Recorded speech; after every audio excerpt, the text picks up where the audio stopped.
Welcome to Yashika Surya channel. Yashika Surya சேனலில் இன்றைக்கி நம்ம ஒரு கிட்ஸ் லஞ்ச் பாக்ஸ் தான் நம்ம பார்க்க போகிறோம். அதுக்கு என்ன பண்ண போகிறேன்னா, நான் வந்து குடமிளகா சாதம் தான் பண்ண போகிறேன். கேபேஜ் ரைஸ் தான் பண்ண போகிறேன்.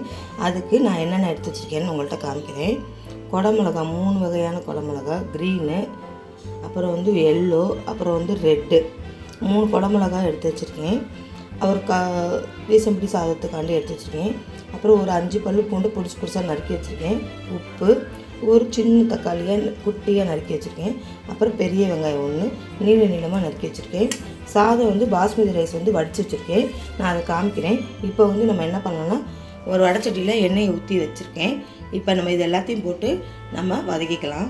சொல்ல மறந்துட்டேன், இந்த மிளகு சீரகப்பொடி கடைசியில் போடுறதுக்கு மிளகு பொடியும் சீரகப்பொடி, ஜீரகம் வந்து நான் 1-2 தான் போட்டிருக்கேன். அப்போ தான் கொஞ்சம் நல்லா பார்க்க நல்லாயிருக்கும், சாப்பிடவும் நல்லா கடைசி சாப்பிடவும் கொஞ்சம் செரிமானமாக இருக்கும். அதுக்காண்டி தான் வச்சுருக்கேன்.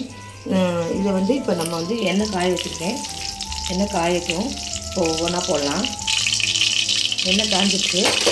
இப்போ வெங்காயம், தக்காளி, பூண்டு, சிகப்பு கலர் குடமிளகா, அப்புறம் மஞ்சள் கலர் குடமிளகா, அப்புறம் வந்து பச்சை கலர் குடமிளகா, தக்காளி, அப்புறம் சால்ட்டு. எல்லாத்தையுமே சால்ட்டு வந்து நான் இந்த கேபேஜுக்குரிய சால்ட்டு மட்டும் தாங்க போட்டிருக்கேன். ஏன்னா நான் சாதத்துலேயே உப்பு போட்டு வடிச்சிட்டேன். அதனால தான் இதை வந்து நல்லா 3/4 பதமாக வேக வைக்கணும். நல்லா வதக்கணும். 3/4 பதமாக வதங்கினா போதும்.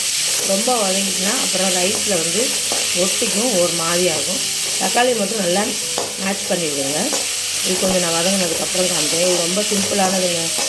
டைக்குன்னு குடமிளகா இருந்துச்சுன்னா வேகமாக செஞ்சு கொடுத்துடலாம், நல்லாயிருக்கும். இதில் எக்கு போடுறவங்களும் போடலாம். எக்கு எங்கள் பாப்பாவுக்கு அதில் பிடிக்காது, இந்த கேப்சிகம் வீட்டில். எக்கு போடுறதுனா ஸ்க்ரம்ப் மாதிரி பண்ணி வச்சுட்டு கடைசியில் சாதத்தை கிளறி விட்டுட்டு அந்த ஸ்க்ரம்பை போட்டு ஒரு கரட்டு கட்டி வச்சுட்டோம்னா அது வந்து எக்கு கேப்சிகம் ரைஸ். அவ்வளோதான், வேறு ஒன்றுமே இல்லை. கொஞ்சம் வதங்கட்டும். பாருங்கள், ரைஸை வந்து நான் இப்படி உதிரியாக வடித்து வச்சுருக்கேன். கொஞ்சோண்டு நீங்கள் இந்த மாதிரி உதிரியாக வர்றதுக்கு சாதம் வேகும் போது ஒரு சொட்டு நல்ல எண்ணெயோ எந்த எண்ணெயோ கோல்டு வினரோ எந்த எண்ணெயோ ஊற்றி நீங்கள் வடிச்சிங்கன்னா சாதம் வந்து உடையாமல் நல்ல நீளமாக அப்படியே இருக்கும். இந்த மாதிரி வடிச்சிட்ருக்கேன். இப்போ வந்து கொஞ்சம் ஓரளவுக்கு நம்மளுக்கு வந்து நல்லா வதங்கிடுச்சு. ரொம்ப வதக்காதீங்க, அதோட டேஸ்ட்டே மாறிடும். இந்த சமயத்தில் நம்ம ரைஸை போட்டுக்கலாம். ரைஸை போட்டு வதக்கிக்கலாம். பாருங்கள், இப்போ கிண்டி விட்டுட்டேன். ஈஸியாக எவ்வளோ அழகாக இருப்பாங்க, ரொம்ப கலர்ஃபுல்லாக இருப்பாங்க. இந்த சமயத்தில் நம்ம வந்து இன்னும் கொஞ்சம் 2-3 கிளறி விட்டுட்டு, இப்போ இந்த சமயம் நம்ம மிளகு சீரகம் எடுத்து வச்சுருக்கோம்ல, அதை வந்து நல்லா இப்படி தூவி விட்டுக்கணும்.